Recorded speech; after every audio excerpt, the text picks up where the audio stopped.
Allez, on se lance dans une exploration d'un des outils gratuits les plus puissants qui soit pour n'importe quelle entreprise locale. Je parle bien sûr de Google Business Profile.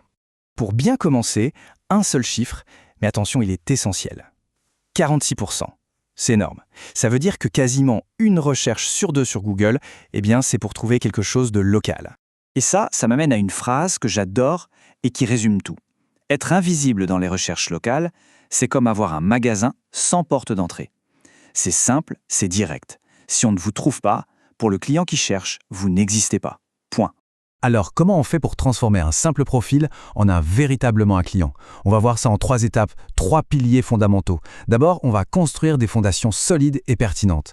Ensuite, on va générer de la confiance, notamment avec les avis. Et enfin, on va montrer qu'on est bien vivant, qu'on est actif. Mais juste avant de mettre les mains dans le cambouis, c'est super important de comprendre comment Google réfléchit. Son algorithme local, en gros, il se pose 3 questions. 1. La pertinence. Est-ce que cette entreprise est la bonne réponse à ma recherche? 2. La distance. Est-ce qu'elle est bien là où je la cherche? Et 3. La proéminence. Est-ce qu'elle est populaire? Est-ce qu'on peut lui faire confiance? Retenez bien ces 3 mots. Pertinence, distance et proéminence. C'est la clé de tout. Ok, c'est parti pour le premier pilier. On va s'attaquer aux fondations, à la pertinence. L'idée, c'est de construire une base qui soit béton, aussi bien pour Google que pour vos futurs clients. La première chose, et c'est non négociable, c'est d'avoir un profil complet. C'est un énorme signal de confiance. Ça veut dire quoi?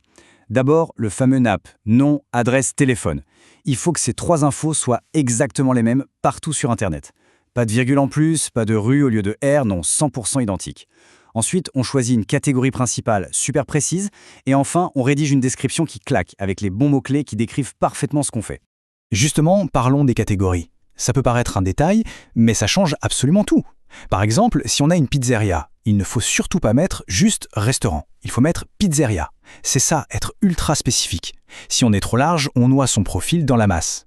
Ah, et petite astuce en passant, pensez bien à ajouter des catégories secondaires. Ça permet de couvrir tous les services qu'on propose. Voilà pour la base. Maintenant, on passe au deuxième pilier. Et là, on touche à ce qui est sans doute le plus puissant sur le long terme, la confiance, l'autorité, ou, pour parler comme Google, la proéminence. Et ce graphique, il est sans appel. Il nous dit exactement où mettre notre énergie.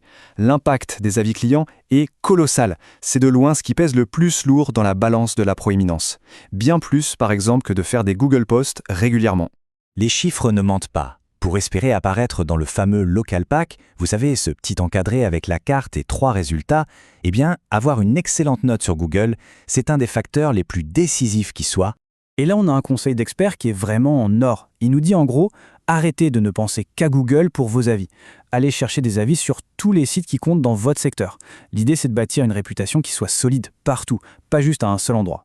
Bon, tout ça, c'est bien beau, mais l'avis négatif, on en fait quoi? Parce qu'il va forcément arriver un jour. La bonne nouvelle, c'est que si on le gère bien, on peut carrément le transformer en quelque chose de positif. Alors, quelles sont les règles d'or? C'est simple. Premièrement, on souffle un bon coup et on répond calmement. On commence par reconnaître le problème du client, on valide son ressenti. Deuxièmement, si c'est possible, on explique ce qui s'est passé en toute transparence. Troisièmement, et c'est crucial, on propose de régler ça hors ligne, en privé. Et enfin, la règle absolue, jamais, au grand jamais, de compensation en public. En faisant ça, on montre à tous les autres qu'on est pro et qu'on prend les choses en main. Ok, on a nos fondations, on a notre moteur de confiance. Il nous manque le 3e et dernier pilier, l'activité. Il faut envoyer en permanence des signaux à Google pour lui dire « Hey, on est là, on est ouvert, on est dynamique ». Et pour ça, le premier réflexe, ce sont les photos. Mais attention, s'il vous plaît, oubliez les photos de banque d'images lisses et impersonnelles. Ce que les gens veulent voir et ce que Google veut voir, c'est la vraie vie de votre entreprise. L'authenticité, c'est la clé. Concrètement, ça veut dire quoi? Il faut des photos de tout. Le logo, la devanture, l'intérieur, l'équipe en train de travailler, les produits, les services en action. Le fait d'en ajouter régulièrement, ça montre que la fiche est à jour, qu'elle vit. Et ça donne aux clients une image super concrète de ce qui les attend. Et il n'y a pas que les photos, il y a 2 autres outils qui sont géniaux pour montrer qu'on est actif. D'abord, les Google Posts. C'est parfait pour partager une actu, une promo, un événement. Et puis, il y a la section questions/réponses. L'idée, c'est même d'anticiper les questions des clients et d'y répondre soi-même. Non seulement ça les rassure, mais en plus c'est excellent pour préparer son profil à la recherche par intelligence artificielle qui arrive à grands pas. Bon, on a vu pas mal de choses. Les 3 piliers, la pertinence, la confiance, l'activité. Alors maintenant, si on devait résumer, qu'est-ce qu'on doit retenir pour passer à l'action tout de suite?